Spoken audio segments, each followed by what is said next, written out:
saya pesen minuman untuk entertain tamu. Dok katanya mau ketemu tamu, mau entertain tamu. Tapi sampai saya tungguin tamunya nggak datang. Terus tamunya nggak datang, nggak taunya malah curhat dia tentang keluarganya dia. Berdua. Saya tunggu tamunya sampai jam 1 juga masih belum datang. Sampai kejadian yang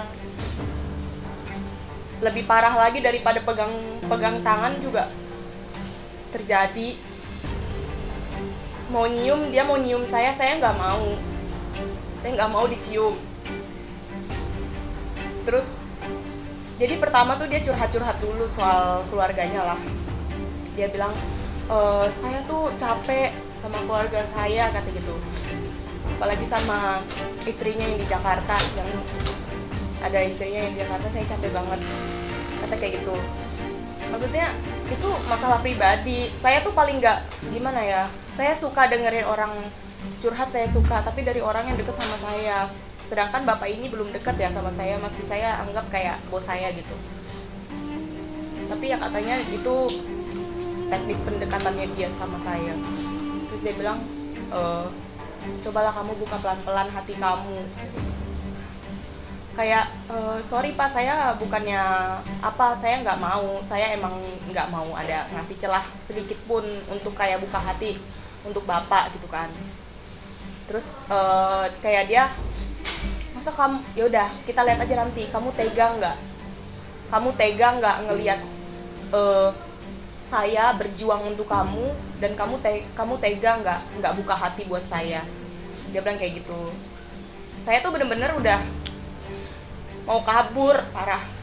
Gimana sih kalau cewek digituin? Saya udah mau kabur, cuman gimana coba caranya mau kabur? Kayak aku udah keluar di depan pintu. Dia udah depan koper aku udah emang di depan.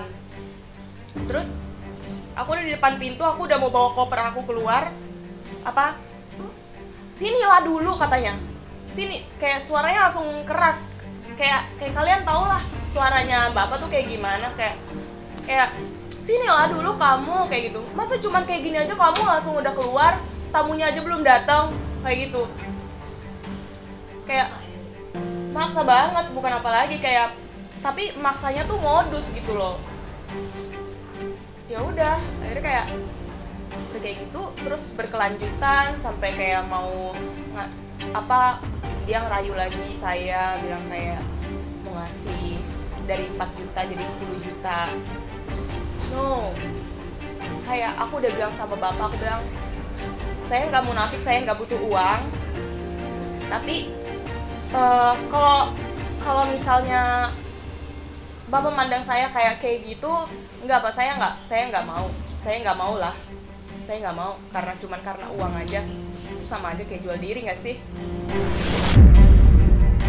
Hanya ngobrol-ngobrol biasa atau ngobrol-ngobrol biasa, tapi terjadi pas udah ngobrol-ngobrol dia PDKT segala macem, dia bilang dia pusing gitu kan.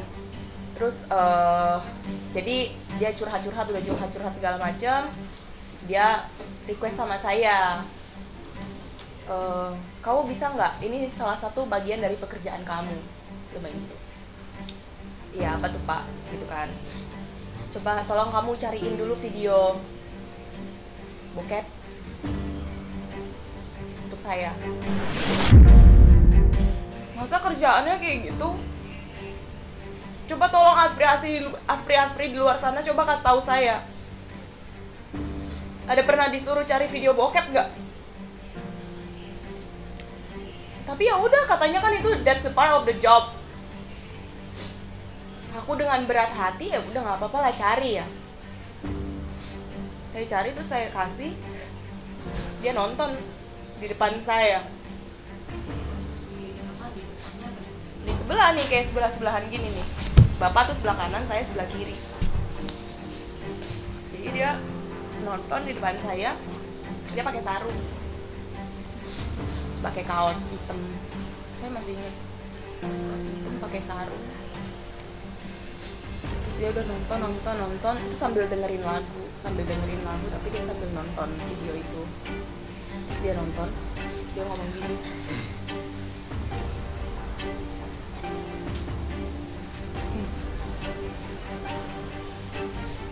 kalau dia, saya izin dulu sama kamu ya gitu. Saya bermohon sama kamu,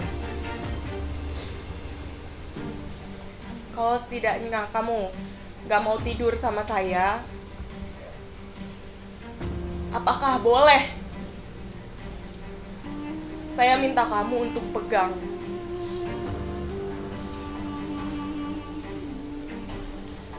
Tolong, kamu tahu kan caranya kayak gimana?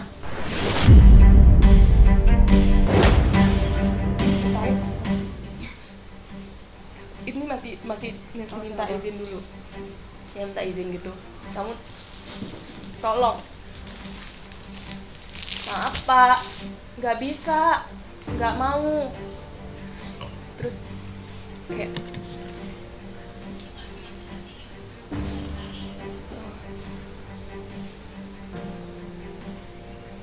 sebentar aja, saya paling 1-2 menit. Bukan masalah cepet atau enggaknya Pak, saya nggak mau lah, nggak etis Pak, bilang kayak gitu. Udah ya Pak, saya ini gimana, saya mau tidur di mana ini jadinya? Udah tenang aja, saya udah pesen extra bed, kamu tidur di kamar, nanti saya di sini di ruang tamu, pakai kasur kecil. Extra bed kan nggak tau lah, pokoknya kecil. Nanti kamu tidur di kamar, kamu tenang aja, saya nggak bakal ngapa-ngapain kamu, tapi tolong penuhi dulu hasrat saya. Emang itu tanggung jawab saya dalam hati. Terus kayak saya nggak mau, langsung kayak tolong pegangin gitu kan. Nggak mau, aku udah tarik-tarikan. Emang bener-bener aku tuh kejadian di Medan tuh udah kayak anjing sama kucing gitu loh. Kayak bener-bener aku nggak mau, kayak aku tarik-tarik tangan aku. Terus kayak, Masya Allah, masa kayak gitu aja kamu nggak mau sih? Kayak gitu aja, dalam hatiku kayak gitu aja, apanya?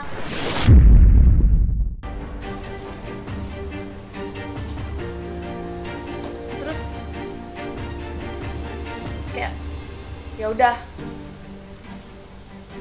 kalau gitu saya pegang tangan kamu, saya sambil cium, nggak apa-apa ya? Nggak mau lah, saya gitu kan. Nggak mau lah, apaan sih Pak, Bapak? Pak udah dong, jangan kayak request kayak gitu, saya nggak bakal mau, aku bilang kayak gitu.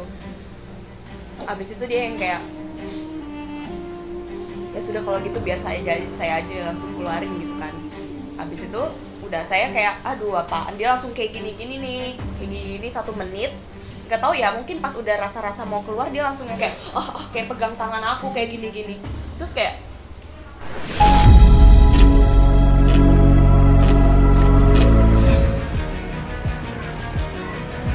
sehubungan dengan laporan polisi kemarin, dugaan tindak pidana 263 dan lain-lain. Jadi kami koordinasi untuk gelar perkara awal dalam perkara-perkara yang kami laporkan. Termasuk kami dampingi Bu Evi juga. Jadi semua ini korban dengan terlapor yang kemarin saya sampaikan bahwa yang terlapor diduga dilakukan oleh saudara Rasman. Jadi hari ini kami koordinasi untuk bagaimana menyiapkan bukti dan saksi. Jadi kita tidak usah bertele-tele berdebat di media tanpa ada kejelasan, sehingga buat gaduh masyarakat, membuat tidak mencerahkan hukum, tidak memberikan pencerahan hukum atau informasi yang benar kepada masyarakat. Jadi kami secara profesional ada lembaga hukum, lembaga penegak hukum, disitulah kita melakukan upaya hukum, bagaimana kita menegakkan hukum, mencari keadilan. Saya lagi koordinasi untuk menyiapkan saksi, kalau abang saya lagi berkoordinasi juga menyiapkan saksi dan bukti Pak ya.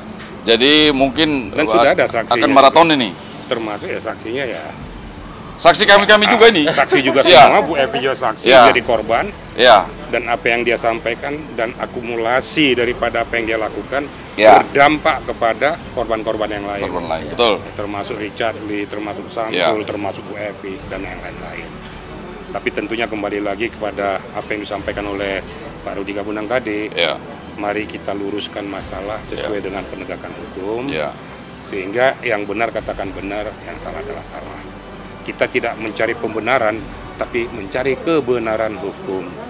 Walaupun saya mantan purnawirawan, tapi saya tidak mau berpikir supaya seenak-enaknya. Karena bagaimanapun di era sekarang ini, Polri perlu dicerahkan dengan penyidik-penyidik yang profesional. Dan saya yakin pasti profesional. Ya. Tidak berpihak, walaupun saya polisi tidak akan berpihak pada kita. Berpihaklah kepada kebenaran. Karena kalau berpihak kepada ketidakbenaran, itu akan membawa dampak yang buruk bagi citra Polri. Apalagi sekarang kita ketahui bahwa di media sosial ini sudah demikian kegaduhan masyarakat yang dilakukan oleh beliau, dampak-dampak yang sudah terjadi, kemudian dari podcast baik dia pribadi maupun dari orang lain, netizen memberikan komentar 99,9% menghujat. Seharusnya kita sadar gitu loh, kenapa sampai seperti itu. Saudara Irjen Pol Purnawirawan Ricky Sitohang mengatakan tidak pernah ada dua kuasa. Saya minta saudara minta maaf kepada saya 7 kali 24 jam. Kalau tidak, saya tidak peduli jenderal kau, saya akan lawan. Mencari musuh itu gampang, tapi mencari teman itu susah. Carilah teman sebanyak-banyaknya. Dengan demikian kami tidak mau berusaha supaya menjatuhkan dia ataupun membuat dia supaya jelek, tidak. Tapi saya ingin dan rekan-rekan ingin supaya yang bersangkutan itu sadarlah, ya. Sadarlah bahwa kita ini manusia ciptaan Tuhan, ya. Janganlah menjolimi orang lain, ya. Kita hidup di negara hukum. Kita hidup di negara hukum, Ya. Taat hukum, taat aturan hukum. Jangan hukum kita kebiri dengan hal-hal yang sesuai dengan kemauan kita. Mungkin besok ya kita hadirkan saksi-saksi dan bukti-bukti.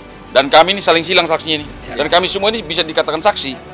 Karena dari Abang Jenderal dan Bu Evi saling melihatkan bukti. Saling berkaitan. Dengan melihatkan bukti kita langsung menjadi saksi kan begitu? Saksi pelapor kita. Nah, gitu. Ada saksi korban, ada saksi menyaksikan peristiwa hukum yang terjadi yang diadukan di Polda Metro Jaya. Ya.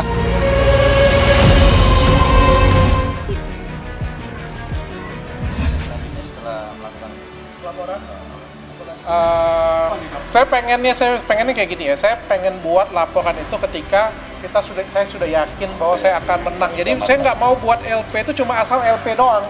Jadi asal ngelaporin doang. Dia kan buat LP, ya entah saya nggak tahu. Kesalahan saya pun saya nggak tahu apa kesalahan saya. Jadi kayak buat LP apa aja saya nggak ngerti ya. Tapi kalau saya buat LP, saya harus pastikan dulu bahwa memang benar nih. Dan memenuhi segala unsur-unsur yang ada. Kait penipuan ya Bang? Pasal 378 terkait masalah gelar perkara palsu.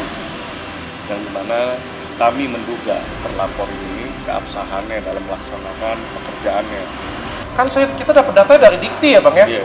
Jadi kemarin kita lihat nanti ke depannya apa yang mau dilakukan, kan sama-sama memiliki bukti. Makanya kita lihat nanti ke depannya seperti apa. Pasal 378 sendiri tuntutannya seperti apa sih Pak? Ya kan kalau tuntutan kurungannya kan 4 tahun.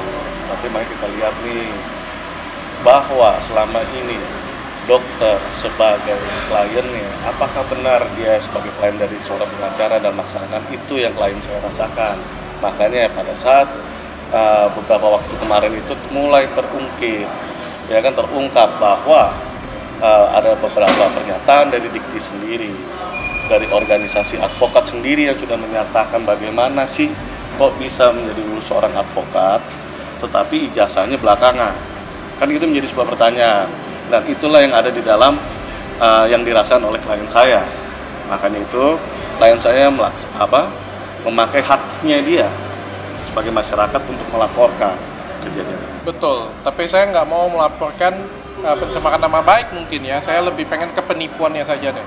Daripada nanti lebih panjang kalau pencemaran nama baik ya. Karena kan ini pasal agak sedikit abu-abu ya. Jadi saya lebih penipuan dan ini terang benderang sih menurut saya. Tinggal nanti dibuktikan saja. Dikti sudah berbicara, kementerian sudah berbicara, nanti tinggal dia buktiin aja. Lucu juga kalau ada yang lebih tinggi daripada Dikti kan. Mediasi. Ya, nanti kita lihat dari laporannya apakah beliau mau mediasi atau tidak, tapi kan kembali juga kepada Dr. Richard apakah mau bermediasi atau tidak. Gimana tuh?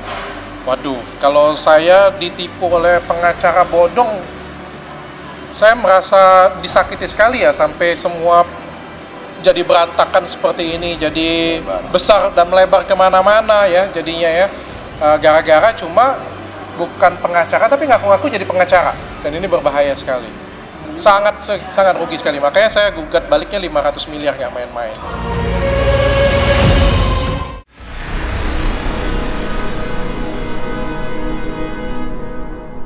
Jadi jangan lupa untuk subscribe Cumi Cumi. Ditekan ya tombol lonceng merahnya.